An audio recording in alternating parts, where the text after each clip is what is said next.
नमस्कार दोस्तों, stock market studies में फिर से एक बार आपको बहुत-बहुत स्वागत है। तो आज मैं फिर से आपके सामने कुछ इंपॉर्टेंट कंपनी का अपडेट शेयर करने वाला हूँ, तो इस वीडियो को पूरा लास्ट तक देखना। तो सबसे पहले मैं डिस्कशन करूँगा वेदांता लिमिटेड के बारे में, जिसको हम लोग विडेल नाम से जानते हैं। तो विडेल इंडिया के सेकंड लार्जेस्ट माइनिंग कंपनी है, जिस कंपनी के माध्यम से देखा जाए तो जिंक से लेकर, लीड से लेकर silver, copper, aluminium, iron or तो साथ ही साथ ऑयल इस तरीके से प्रोडक्ट्स को वो माइनिंग करते हैं। तो बेसिकली ऑयल एंड गैस भी कंपनी माइनिंग करते हैं और कंपनी सिर्फ इंडिया में नहीं है, साउथ अफ्रीका, नमाबिया या साथ ही साथ आयरलैंड, साथ ही साथ लिब्रिया और यूनाइटेड अरब एमिरेट्स, इस तरीके से कुछ जगह पे कंपनी माइनिंग के ऊपर काम करते हैं। तो बहुत सारे लोगों का कमेंट्स था कि इस कंपनी के ऊपर सर जो आपने टेल लिया था उसका तो टारगेट अचीव हो चुके हैं, अभी आप इस कंपनी के ऊपर क्या सोच रखते हैं। देखिए, सबसे पहले मैं टेक्निकली चार्ट पैटर्न्स के बारे में बात करूँ। जब मुझे पैटर्न्स मिला था, कुछ इस तरीके से कप विद हैंड पैटर्न्स बना था।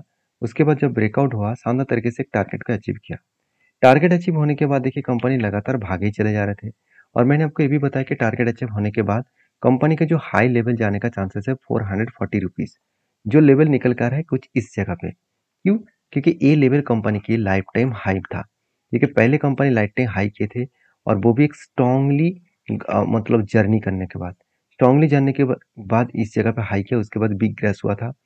उसके बाद फिर से देखिए धीरे धीरे करके एक यू टर्न लेकर कंपनी रिकवरी किया और यू टर्न लेकर रिकवरी करने के बाद कंपनी के ऊपर देखिए जो सिचुएशन बना है, वो सिचुएशन के बारे में बात करूँ तो कंपनी यहाँ पे धीरे धीरे करके ऊपर जाने का कोशिश करेंगे।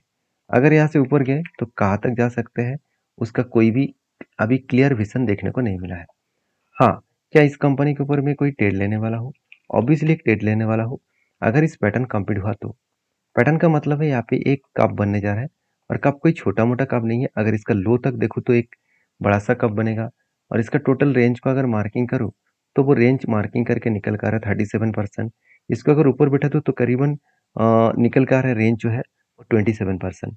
मतलब यहाँ पे अगर कोई कप कैंडल कैंडल कंप्लीट करे, उसके बाद अगर एक कप के साथ हैंडल पैटर्न कंप्लीट हुआ तो ब्रेकआउट होने के बाद यहाँ पे एक अच्छा खासा टारगेट मिलने का चांसेस रहेगा। तो मुझे लगता है जो सिचुएशन बना है, उस सिचुएशन के बेसिस में कंपनी के ऊपर एक अच्छा खासा टारगेट मिलने का चांसेस रहेगा। तो मैं ज़रूर कहूँगा इस कंपनी के ऊपर फोकस रखिए, क्योंकि कंपनी धीरे-धीरे करके खुद को रिप्रेज़ेंट किया है अच्छा खासा। देखिए, सेल्स के आंकड़ा थोड़ा-सा कम तो है, मतलब पिछले सालों की तुलना से सेल्स थोड़ा-सा कम हुआ। एक्सपेंस कंपनी कई हद तक कम किए, जिसके चलते operating profit margin same to same रखा। तो ऑपरेटिंग प्रॉफिट मार्जिन का परसेंटेज 25% के आसपास ही है। नेट प्रॉफिट मार्जिन जो है 3,100 करोड़ से 2,200 करोड़ तक बना। मतलब कंपनी का नेट प्रॉफिट मार्जिन थोड़ा-सा कम हुआ और इसी कम होने के चलते ही कंपनी के ऊपर थोड़ा-सा प्रेशराइज़ बनता हुआ देखने को मिले। अभी चलो इस कंपनी के ऊपर कुछ गुड पॉइंट्स मैं आपके साथ शेयर करता हूँ, जो आपको बैलेंस शीट में दिखेगा। देखिए, एक टाइम कंपनी के रिज़र्व जो ज़्यादा था, वो अभी कम क्यों हुआ?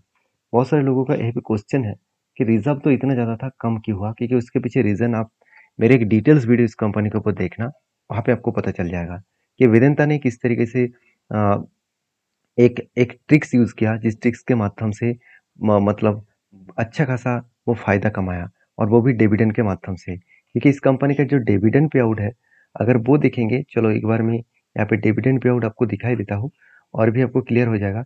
अब सॉरी, यहाँ पे वो डिविडेंड पे आउट आपको यहाँ पे दिखेगा। हाँ, आप देख सकते हैं डिविडेंड जो पेड है, वो एक टाइम कंपनी देखिए 16,000 करोड़, 19,000 करोड़, 40,000 करोड़ के आसपास डिविडेंड पे आउट किया था। सोचिए इतना बड़ा डिविडेंड पे आउट करने का रीज़न कौन-सा था?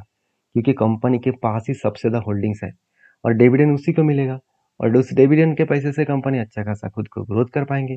क्योंकि आप खुद ही देख सकते हैं कंपनी के इन्वेस्टर कौन है? प्रोमोटर। प्रोमोटर के पास सबसे ज़्यादा होल्डिंग उसी के पास है।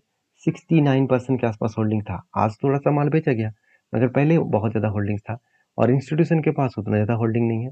हाँ, एफएस के पास, डीएस के पास मिनिमम होल्डिंग है और बाकी पब्लिक के पास होल्डिंग है। तो ओवरऑल कंपनी जिस तरीके से बिजनेस को हैंडल कर रहा है, मैं इस तरीके से कंपनी के ऊपर कभी भी लॉन्ग टर्म के लिए नहीं सोचता हूँ। जब जब मैं इस कंपनी के ऊपर काम करने के लिए सोचता हूँ, वो कोई टेक्निकली बेसिस में, कोई स्विंग ट्रेडिंग बेसिस में काम करता हूँ। तो आपकी क्या ओपिनियन है, जरूर कमेंट्स करना। और इस तरीके से आप कौन सा कंपनी के ऊपर वीडियो देखना चाहते हैं, वो भी मुझे कमेंट्स कर सकते हैं। उसके बाद जल्द से जल्द मैं वीडियो आपके साथ शेयर करूंगा। नेक्स्ट जो कंपनी उसका उसका नाम है अशोक लेलैंड। तो फाइनली अशोक लेलैंड के ऊपर जर्नी स्टार्ट हो चुके हैं। मुझे लगता है धीरे-धीरे करके इसी तरीके से ऊपर जाकर वो टारगेट को अचीव करेगा। टारगेट कोई छोटा-मोटा नहीं है, अराउंड 300 तक लेके चल रहा हूँ। अभी भी मुझे जो डेटा देखने को मिला करंट लेवल से अगर मैं टारगेट तक देखूँ, अभी भी मुझे टारगेट मिलने का जो बाकी है, वो 28% के आसपास है। तो 28% का मतलब क्या है? कंपनी जब से स्टार्ट हुआ तब से लेकर इसका टारगेट कितना बन सकते हैं? जो पैटर्न स्केट हुआ, जहाँ पे ब्रेकआउट हुआ, उस लेवल से अगर मैं टोटल टारगेट तक देखूँ, तो 80% के आसपास टारगेट बनने का चांसेस है। तो कोई छोटा-मोटा टारगेट नहीं है, क्योंकि कोई छोटा-मोटा दिनों से कंपनी का एंट्री नहीं बना है। 2018 से लेकर कंपनी के ऊपर एक पैटर्न बना, जो काफ़ी धन्य पैटर्न बना है और जो one of my favourite patterns है। और इस पैटर्न्स के बेसिस में मैंने एंट्री इसीलिए लिया क्योंकि कंपनी का फाइनेंशियल बहुत ज़्यादा ग्रोथ हुआ। अगर इस फाइनेंशियल डेटास के बारे में अगर मैं यहाँ पे आपको बता दूँ, कंपनी देखिए पहले कैपेक्स को अनाउंसमेंट नहीं किया था। 2022 में कैपेक्स था 400 करोड़, 2023 में बना 800 करोड़, 850 करोड़, अभी कितना है 1000 करोड़ के ऊपर। मतलब कैपेक्स अच्छा खासा यहाँ पे ग्रोथ देखने को मिला है। उसी तरीके से अगर मैं कंपनीज के ऊपर पॉइंट ऑफ व्यू से बात करूँ कंपनी का मार्केट शेयर का, तो कंपनी का मार्केट शेयर में देखेंगे तो कमर्शियल व्हीकल में कंपनी एक अच्छा खासा मार्केट शेयर लेकर रखा है 16%, लाइट कमर्शियल व्हीकल में 70% मार्केट शेयर इसी के पास है। Medium and heavy goods carrier vehicles के ऊपर 31% का मार्केट शेयर है। तो ओवरऑल कंपनी के हर जगह पे हर दिशा में सारी चीज़ यहाँ पे पॉजिटिवली आपको देखने को मिलेगा। तो बाकी इस कंपनी के ऊपर आपके क्या ओपिनियन है, ज़रूर मुझे कमेंट्स करके बताना। और बेसिकली इस कंपनी के ऊपर जो मैंने ट्रेड लिया था, वो ट्रेड को मैं कंटिन्यू करूँगा। और इस तरीके से ट्रेड कंटिन्यू करने के पीछे 2 रीज़न है। पहली बात, कंपनी का फाइनेंशियल बहुत डेटा मुझे अच्छा लगा क्योंकि वैल्यूएशन एकदम सस्ते में है और आरओसी आरओई बेस देखने को मिला। इनकम ज़बरदस्त है। मान लेता हूँ कंपनी के पास कर्जा बहुत ज़्यादा है, फिर भी कंपनी देखिए इतना ज़्यादा कर्जा लेने के बाद भी कंपनी की प्रॉफिट ग्रोथ में कभी भी कमियां देखने को नहीं मिलेगा। हर टाइम कंपनी प्रॉफिट ग्रोथ किया, इस बार भी कंपनी हाईएस्ट प्रॉफिट जनरेट किया। और उस टाइम में कंपनी का आधा से इनकम नेगेटिव में था, मतलब इस बार कंपनी प्रॉफिट नेगेटिव आधा से इनकम नेगेटिव में हुआ, उसके बाद भी कंपनी हाईएस्ट प्रॉफिट जनरेट किया। तो इसका मतलब कितना ज़्यादा स्ट्रांगली कंपनी का ग्रोथ हो रहा है, आप एक बार अंदाजा ले सकते हैं। हाँ, रिक्सी कंपनी तो है ही, क्योंकि कंपनी के ऊपर कर्जा ज़्यादा है। तो उस जगह पे कंपनी की एक रिक्सी फील जरूर देखने को मिलता है कि कल जगह अगर कंपनी का प्रोजेक्ट कम मिले, कंपनी के सेल्स डाउन हो जाए, तो कंपनी बुरी तरीके से फंस सकते हैं। तो बाकी आपकी क्या ओपिनियन है वो मुझे कमेंट्स करके बता सकते हैं। नेक्स्ट जो कंपनी है उसका नाम है इंडियन रेलवे फाइनेंस कॉर्पोरेशन, जिसको हम लोग आईआरएफसी नाम से जानते हैं। One of my favourite company है। चाहे कंपनी एक एक गवर्नमेंट कंपनी क्यों ना हो, कंपनी इसके ऊपर में ज़्यादा से ज़्यादा ट्रस्ट इसीलिए करता हूँ क्योंकि जितने सारे रेलवे गवर्नमेंट कंपनी है वो डायरेक्टली फाइनेंस इसी कंपनी के माध्यम से करते हैं। और इस कंपनी के सबसे खासियत पॉइंट क्या है, आपको मैं पहले भी बोल चुका हूँ कि कंपनी मार्केट से 100% पैसा उठा पाते हैं। 100% पैसा इसीलिए उठा पाता है क्योंकि कंपनी कोई प्राइवेट व्यक्ति को लोन नहीं देता है, कोई प्राइवेट कंपनी को लोन नहीं देता है, वो टोटली रेलवे गवर्नमेंट कंपनी को लोन देता है। क्योंकि इस कंपनी के अगर बिजनेस को एक पॉइंट ऑफ व्यू से रेवेन्यूज के बारे में बात करूँ, आप देख सकते हैं कंपनी का advance against railway infrastructure asset. तो लीज में जो एसेट को लीज दिया जाता है उसके ऊपर जो कंपनी काम करती है उसके ऊपर 43%। उसके साथ साथ आप देखेंगे तो लीज जो रिसीवेबल रोलिंग स्टॉक है, रोलिंग स्टॉक एसेट है, उसके ऊपर कंपनी 35% काम करता है। और बाकी यहाँ पे आप देख सकते हैं लीज रिसीवेबल प्रोजेक्ट के ऊपर कंपनी 20% काम कर रहा है। तो ओवरऑल कंपनी के जो परफॉर्मेंस है वो कुछ इस तरीके से देखने को मिले, कुछ इस तरीके से सिचुएशन बना है। तो बाकी मैं इस कंपनी के ऊपर इसीलिए ट्रस्ट बिल्ड करता हूँ क्योंकि कंपनी का वैल्यूएशन ठीक ठाक है और कंपनी का आरओई बेस्ड है, क्योंकि फाइनेंस कंपनी में आपको आरओई हमेशा देखना पड़ेगा और प्रोमोटर के पास होल्डिंग्स ज़्यादा है। आज नहीं तो कल कंपनी को ओएफएस लेके आना पड़ेगा। ऑफर फर्स्ट सेल कंपनी जल्द से जल्द लेके आने वाला है क्योंकि कंपनी का कहना है, मैनेजमेंट का कहना है कि सेबी के रूल्स के हिसाब से 75% से ज़्यादा होल्डिंग नहीं होना चाहिए, तो इसलिए वो होल्डिंग को नहीं रखेंगे और उसको कंटिन्यू भी नहीं करेगा। तो इस बेसिस में कंपनी के ऊपर होल्डिंग कम होगा और उस बेसिस में कंपनी के ऊपर ग्रोथ होने वाला है। तो बाकी इस कंपनी के ऊपर जो क्वार्टरली जो रिजल्ट है, अगर वो देखा जाए तो कंपनी हमेशा एक रेंज के बेसिस में सेल्स किया और एक्सपेंस को कंपनी कंट्रोल में रखा, उस बेसिस में कंपनी का नेट प्रॉफिट हाईएस्टली ग्रोथ हुआ। तो ओवरऑल इस कंपनी बेस्ट तरीके से नेट प्रॉफिट को ग्रोथ किया। तो कंपनीज के ऊपर जो टेक्निकली चार्ट पैटर्न्स बना है उसके बारे में चर्चा करूँ तो फाइनली देखिए जो एक रेंज बना था, एक रेंज को कंपनी ने क्या किया, फाइनली ब्रेकआउट किया और ऊपर जाने का यहाँ पे स्ट्रेंथ बना है। तो एक कप हुई ध्यान पैटर्न यहाँ पे बना है, कप बना, हैंडल बना और फाइनली देखिए यहाँ पे ब्रेकआउट करने का कोशिश कर रहा है।